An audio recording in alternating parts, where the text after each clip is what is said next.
जय श्री केदार। तो कैसे हो आप सब? उम्मीद करता हूँ कि बाबा केदारनाथ जी की कृपा से आप सभी बहुत अच्छे होंगे। तो आज अगर फिर से मैं हाजिर आप सभी के लिए श्री केदारनाथ जी यात्रा से जुड़ी बड़ी और महत्वपूर्ण जानकारी लेकर आज की स्टूडियो में आप सभी को बताने वाला हूँ केदारनाथ जाने का सबसे सस्ता तरीका। जी हाँ, और साथ ही और भी कई सारे महत्वपूर्ण अपडेट्स देने वाला हूँ इस वीडियो में, जैसे कि केदारनाथ यात्रा 2023 के लिए रजिस्ट्रेशन अनिवार्य होगा कि नहीं, और साथ ही केदारनाथ यात्रा के लिए होटल बुकिंग कैसे करें, केदारनाथ जाने के लिए और क्या क्या लगने वाला आप सबको 2023 में, आप सभी को संपूर्ण डिटेल्स इस वीडियो में देने वाला हूं। तो बने रहेगा वीडियो के अंत तक। तो अगर चैनल पर नए हैं तो चैनल को जरूर सब्सक्राइब कर लें ताकि आप सब तक हमारी डेली अपडेट सबसे पहले पहुंच सकें। अगर आप भी 2023 की केदारनाथ यात्रा पर आ रहे हैं तो आप सभी को बताना चाहेंगे कि आप सभी तीर्थ यात्रियों को जो सबसे बड़ी डिटेल्स है वो ये है कि जैसा कि आप सभी को पता होगा कि केदारनाथ जाने के लिए सभी तीर्थ यात्री उत्सुक रहते हैं, और यहाँ पर आने के लिए खासकर तीर्थ यात्रियों को बड़ा खर्चा हो जाता है। खर्चा इसीलिए हो जाता है क्योंकि केदारनाथ में महंगाई है। आप सभी को कहना चाहूँगा कि केदारनाथ आने का सबसे सस्ता तरीका यही है कि आप अपने गांव से या फिर अपने शहर से ऋषिकेश के लिए सबसे पहले ट्रेन यानी कि रेलगाड़ी से आएंगे। हरिद्वार तक भी आप आ सकते हैं, ठीक है। हरिद्वार से आपको हर प्रकार की गाड़ियाँ केदारनाथ के लिए मिल जाती हैं। जी हाँ, आप सभी अब कहेंगे कि किस समय तक मिलेंगी। देखिए, हरिद्वार से हर टाइम आपको केदारनाथ के लिए गाड़ियाँ यानी कि बसेस मिल जाती हैं, बस रोड कंडीशंस क्लियर होनी चाहिए। साथ ही आप सभी को बताना चाहूँगा कि ऋषिकेश से भी आपको मिल जाती हैं पूरी तरह से। साथ ही आप सभी को बताना चाहूँगा कि केदारनाथ आने के लिए आप सभी के लिए जो सबसे बड़ी जानकारी है कि रजिस्ट्रेशन, ठीक है। फिलहाल पिछले साल जो केदारनाथ यात्रा में एक काफ़ी ज़्यादा उत्साह देखने को मिला था तीर्थ यात्रियों का, उसको लेकर कहीं न कहीं तीर्थ यात्रियों को रजिस्ट्रेशन करवाना पड़ रहा था और पंजीकरण की काफ़ी बड़ी लाइंस लग रही थी। इसके कारण जो तीर्थ यात्री थे वो लाइनों में खासकर 2 से 3 दिनों तक परेशान रह रहे थे। पर आप सभी को कहना चाहूँगा कि जो रजिस्ट्रेशन था वो इसीलिए अनिवार्य हो गया था क्योंकि एकदम से तीर्थ यात्री जो थे वो बहुत ही ज़्यादा पहुँच आए थे कोविड के बाद, और इसके कारण वहाँ पर रजिस्ट्रेशन का प्रोसेस जो था उन्हें करना पड़ रहा था। तो इस साल का जो रजिस्ट्रेशन रहेगा उसके लिए फिलहाल ऐसा कोई अपडेट नहीं है कि केदारनाथ यात्रा के लिए रजिस्ट्रेशन होगा या ना होगा। पर आप सभी को कहना चाहूँगा, अगर तीर्थ यात्रियों में बढ़ोतरी होती है तो इसको लेकर कहीं ना कहीं रजिस्ट्रेशन करवाना आपको अनिवार्य होगा, और आप सभी को जो ही रजिस्ट्रेशन को लेकर अपडेट आएगा तो आप सभी को बता दूंगा, ठीक है। और साथ ही आप सभी को बताना चाहूँगा, ऋषिकेश से आप सबका किराया रहता है सोनप्रयाग का मात्र 550 रुपये, ठीक है। 50-100 रुपये इसमें बढ़ोतरी भी हो सकती है क्योंकि पेट्रोल डीजल को लेकर कहीं ना कहीं जो होता है वो चार्ज ऊपर नीचे चलता रहता है। साथ ही आप सभी को ये भी कहना चाहूँगा कि इसमें 6 से 7 घंटे लगते हैं यात्रा को करने में। सोनप्रयाग में अगर आप स्टार्टिंग में जा रहे हैं, ठीक है, अगर यात्रा कम है तो कम यात्रा जब होती है तब आपका जो चार्ज रहता है सोनप्रयाग में होटल्स का वो 350 रुपये करके ऐसे रहता है, ठीक है। 350, 200, 400 ऐसे करके रहता है। अगर यात्रा में इजाफा देखने को मिला तो उसको लेकर वहाँ पर होटल्स महंगे हो जाते हैं। जी हाँ, आप सभी को बताना चाहूँगा शेयरिंग होटल्स होते हैं वहाँ पर। आप अगर एक हैं तो आपके साथ 2-3 और भी रहेंगे उस होटल में, तो ये कहीं ना कहीं आप सभी अगर अकेले रहते हैं तो ये आप सभी के लिए एक परेशानी बन सकती है। साथ ही आप सभी को कहना चाहूँगा कि गौरीकुंड, सोनप्रयाग से गौरीकुंड का डिस्टेंस है लगभग 5 से 6 किलोमीटर का, ठीक है।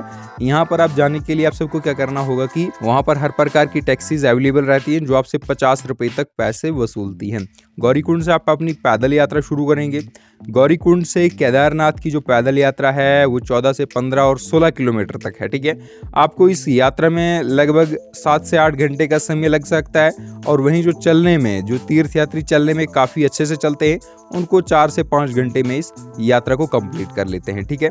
और साथ ही सेम डे भी अब रिटर्न हो सकते हैं केदारनाथ से, ठीक है।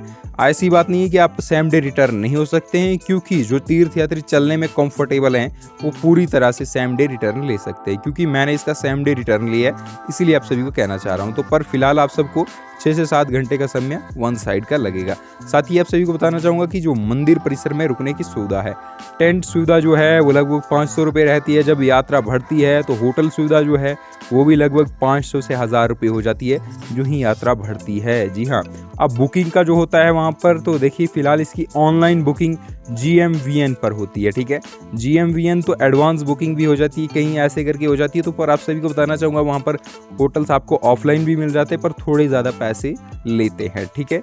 क्योंकि आप सभी को कहना चाहूँगा वहाँ पर जो सुविधा है वो काफ़ी कम है होटल्स की, और साथ ही न्यू जो धर्मशालाएं बनाई जा रही हैं उससे कहीं ना कहीं आने वाले दिनों में आप सभी के लिए और सस्ता हो सकता है। जी हाँ, और साथ ही आप सभी को टेंट भी मिल जाते हैं, पूरी तरह से मिल जाते हैं। ऐसी कोई परेशानी नहीं है कि आपको अगर ऑफलाइन अगर आप जा रहे हैं तो आपको होटल नहीं मिलेगा, आपको पूरी तरह से मिलेगा, परेशानी मत लीजिएगा। साथ ही आप सभी को ये भी बताना चाहूँगा, एडवांस बुकिंग करवाने का आपको खास इशू नहीं है कि आप एडवांस बुकिंग करवाइए तभी आप केदारनाथ मंदिर के होटल्स में रुक पाएंगे, ऐसा वैसा कुछ नहीं है। आपको ऑफलाइन भी होटल्स मिल जाते हैं पूरी तरह से, ठीक है। और साथ ही आप सभी को बताना चाहूँगा केदारनाथ यात्रा का कितना खर्चा, लगभग कितनी कॉस्ट आती है इसकी, ठीक है। अगर आप दिल्ली से जा रहे हैं तो दिल्ली से आप सबको बताना चाहूँगा कि लगभग आपको 5 से 7 हज़ार रुपये का खर्चा आ सकता है। अगर आप जा रहे हैं तो अपने साथ लगभग 10 हज़ार रुपये तक रखें, क्योंकि वहाँ पर जो महंगाई होती है वो एकदम से ऊपर नीचे चलती है, तो इससे कहीं ना कहीं आपको थोड़ी बहुत महंगाई का भी सामना करना पड़ सकता है। तो इसीलिए आप सभी को बताना चाहूँगा कि 10 हज़ार रुपये तक आप केदारनाथ जी की यात्रा पर लेकर जाएं, ताकि आप सभी आराम से अपनी यात्रा कर पाएं। साथ ही आप सभी यात्रियों के लिए डिटेल्स जो हैं वो ये हैं कि केदारनाथ धाम में इस वर्ष क्या बदलाव होंगे, ठीक है।